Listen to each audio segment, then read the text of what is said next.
మందకృష్ణ మాదిగల మీద కుట్ర చేసే ప్రయత్నం చేస్తున్నా, నరేంద్ర మోడీ కుట్ర చేసే ప్రయత్నం చేస్తా ఉన్నా, లేక ప్రీతం ఇప్పుడు కుట్ర చేసే ప్రయత్నం చేస్తున్నా? ఎవరు కుట్ర చేస్తున్నారు? పూర్తి స్థాయిగా రిజర్వేషన్లు లేకుండా జరిగే కుట్రలో భాగంగా నరేంద్ర మోదీ గారు మా మందకృష్ణ మాదిగను అడ్డు పెట్టుకొని రిజర్వేషన్లు తీసే ప్రయత్నం ఈ దేశం నుంచి చేస్తున్నాడు. ఈ మాట ముమ్మాటికి వాస్తవం. ఇది సుప్రీంకోర్టు జడ్జిమెంట్. ఆరోపణలు చేసుడు కాదు, నిజంగా మందకృష్ణ మాదిగను లేకపోతే నరేంద్ర మోడీ నిజంగా మాదిగలకు రిజర్వేషన్ దక్కకుండా కుట్ర చేస్తే ఆ కుట్రలకు తగ్గ ఆధారాలు ప్రీతం దగ్గర ఉన్నాయా? బయలు చేస్తారా? పూర్తి స్థాయి ఆధారాలతోని నేను ఎక్కడికంటే అక్కడ రానికే సిద్ధంగా ఉన్నా.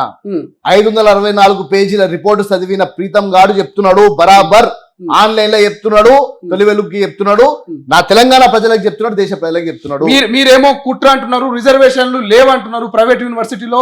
మరి మీ పార్టీకి సంబంధించిన నాయకులు మందకృష్ణ మాది కావచ్చు, మోత్కుపల్లి కావచ్చు, లేకపోతే మంత్రిగా ఉన్నటువంటి దామోదర్ రాజనరసింహ కావచ్చు, వీళ్ళంతా ఇంటర్నల్ గా మనం ఒక మీటింగ్ ఏర్పాటు చేసుకుని రానున్న రోజుల్లో 1,00,000-2 లక్షల మందితోటి ఒక ఆత్మీయ సమ్మేళన సభను ఏర్పాటు చేసుకుందాం అనుకుంటున్నారు. అంటే వీరికి అందరికీ అవగాహన లేదు, కేవలం ప్రీతకు మాత్రమే అవగాహన ఉందంటారా ఈ అంశం మీద? ఎస్సీ కేటగరైజేషన్ విషయంలో కేంద్రము నుంచి ఏదైతే ఒక కమిటీ వేసిరో 7 జడ్జిల కమిటీ, ఆ కమిటీలో వచ్చిన ఒక పాయింట్ ని కేవలం మీడియా హైలైట్ చేసింది, మిగతా పాయింట్స్ ని హైలైట్ చేయలేదు. ఎస్, అందులో కేటగరైజేషన్ కి రాష్ట్రాలకు అధికారం ఉంటది అనేది ఒక పాయింట్ మాత్రమే, అందులో ఉన్న పాయింట్లలో ఒక పాయింట్ మాత్రమే. ఆ పాయింట్ కి మేము స్వాగతిస్తున్నాం. మా రేవంత్ రెడ్డి గారు స్వాగతించిండ్రు, తప్పకుండా అసెంబ్లీలో కూడా చెప్పిండ్రు. కేంద్రం నుంచి మాకు అధికారాలు వస్తే తప్పకుండా మేము చేస్తామని కూడా చెప్పినాము. ఇంతవరకు ఆర్డినెన్స్ ఎందుకు కాలేదని అడుగుతున్నా, ఇంతవరకు రాష్ట్రపతి దగ్గర నుంచి ఉత్తర్వులు రాష్ట్రాలకు ఎందుకు రాలేదని అడుగుతున్నా, ఇంకెప్పుడు వస్తే అని అడుగుతున్నా. 100 రోజుల్లో వర్గీకరణ చేస్తా అని చెప్పి 10 సంవత్సరాలు జాప్యం చేసిండ్రు. సుప్రీంకోర్టు ఆర్డర్ ఇచ్చింది కదా, మరి దాన్ని ఎప్పుడు ఇంప్లిమెంట్ చేస్తారంటున్నా. సరే, సుప్రీంకోర్టులో ఇచ్చినది కేవలం వర్గీకరణ రాష్ట్రాలకే చేస్తారా, లేకపోతే సుప్రీంకోర్టు జడ్జిమెంట్ లో ఉన్న మీ చీకటి ఒప్పందాలు అన్నిటికీ చేస్తారా అనే దాని మీద నా ప్రశ్న అంటున్నా. ఈ రోజు అదే జడ్జిమెంట్ ఏమని చెప్తుంది? క్రిమి లేయర్ అని అంటుంది. క్రిమి లేయర్ అంటే ఏంటండి? ప్రీతం గారికి రిజర్వేషన్ వచ్చింది, ప్రీతం గారు చదువుకున్నాడు, ఆయన కొడుకుకి చదువులో రిజర్వేషన్ ఉండదు అంటుంది. ప్రీతం గారికి ఉద్యోగం వచ్చింది, ప్రీతం గారు ఆల్రెడీ సంపాదించుకుంటున్నాడు, ఇవాళ కొడుకుకి రిజర్వేషన్ ఉండదు, ఉద్యోగం ఉండదు అంటుంది.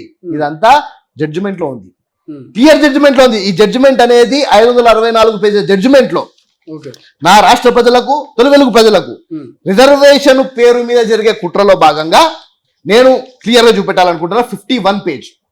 దీన్ని డౌన్లోడ్ చేస్తే ఆన్లైన్ లో డౌన్లోడ్ అవుతుంది, ప్రీతం గారు ప్రింట్ చేసింది కాదు ఇది. 83వ point, state must evolve a policy of identifying the creamy layer even from the scheduled caste and scheduled tribes so as to exclude them from the benefit of reservation. Exclude అంటే ఏంటండి? తీసేయడము.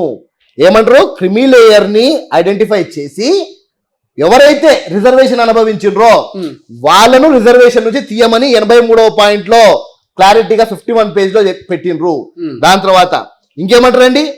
84th point లో the policy of reservation as ensured under the constitution and by its various amendments requires a fresh look.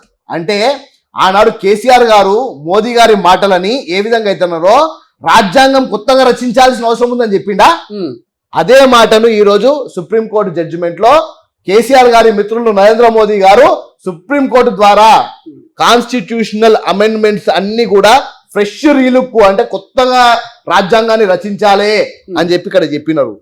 And evolvement of other methods for helping and uplifting the depressed class or the downtrodden or the persons belonging to SC, ST, BC communities. So long no new method is evolved or adopted, the system of reservation as prevailing may continue to occupy the field with power to permit subclassification of class, particularly scheduled caste. అంటే ఏమంటారంటే, ఇదే కనుక జరిగితే, ఇట్లనే జరిగితే reservation అనుభవించుకుంటూనే పోతారు, మీరు ఇట్లనే రిజర్వేషన్ అడుగుతూనే పోతారు, దానికి ఎక్కడో ఉదాహరణ కొత్తగా కావాలి అంటాడు. కానీ ఇన్ ద కాన్స్టిట్యూషనల్ రెజీమ్ అంటే, ఇన్ ద కాన్స్టిట్యూషనల్ రెజీమ్ అంటే రాజ్యాంగం వచ్చిన తర్వాత in the constitutional regime there is no caste system అంటాడు. అసలు కుల వ్యవస్థ లేదు అంటాడు సుప్రీంకోర్టు ఆర్డర్లా. కుల వ్యవస్థ లేకపోతే సబ్ కేటగరైజేషన్ ఎందుకండి? ఎందుకంటే ఈ పంచాయతీ అంతా in the constitutional regime there is no caste system and the country has moved in to a casteless society except for the deeming provisions of the constitution for the limited purposes of affording reservations to the depressed class of persons downtrodden or belonging to SC, ST, BC matter. అంటే limited purpose కి మాత్రమే reservation ఉంది, దాని లోపల మాత్రమే reservations పెట్టినాము. అసలు constitutional regime లో క్యాస్ట్ సిస్టమే లేదు. మొత్తము క్యాస్ట్ సిస్టమ్ అనేది మూడింటే క్యాస్ట్ వేస్తుంది అంటే అసలు కులాలు లేని వ్యవస్థలకు వచ్చేసినాం మనమని సుప్రీంకోర్టు చెప్తుంది ఇక్కడ. ఓకే. దీని తర్వాత లాస్ట్ ఇంకో పాయింట్ చెప్తా. The reservation if any has to be limited only for the first generation or one generation and if any generation in the family has taken advantage of the reservation and have achieved higher status the benefit of reservation would not be logically available to the second generation. అంటే ఒక generation కి నీకు reservation వస్తే ఇంకో generation ఇక దళితుడు కాదు, వానికి రిజర్వేషన్ లేదు అని అంటుండు. ఏందండి ఇవన్నీ? ఏం మాట్లాడుతున్నాడా అండి? పోయి అక్కడ సబ్బలు సరుచుకొని మొత్తం స్వీట్లు తినిపించుకుంటున్నాడా? నాకు అర్థం కాదు. రిజర్వేషన్ తీసే కుట్ర జరుగుతుంది, కన్ని తరమాల్సిన అవసరం ఉంది. బంగ్లాదేశ్ లో ఏ విధంగా అయితే ప్రెసిడెంట్ ఇంటికి పోయి మొత్తం ముట్టడి చేసిండ్రో ఈ రోజు నరేంద్ర మోదీ పార్లమెంట్ భవన్ లకు పోయి ముట్టడి చేయాల్సిన అవసరం ఉంది. మండుతుందండి కడుపు. అసలైన తొలి వెలుగు. ఫాలో వాట్సాప్ @తొలి వెలుగు అఫీషియల్.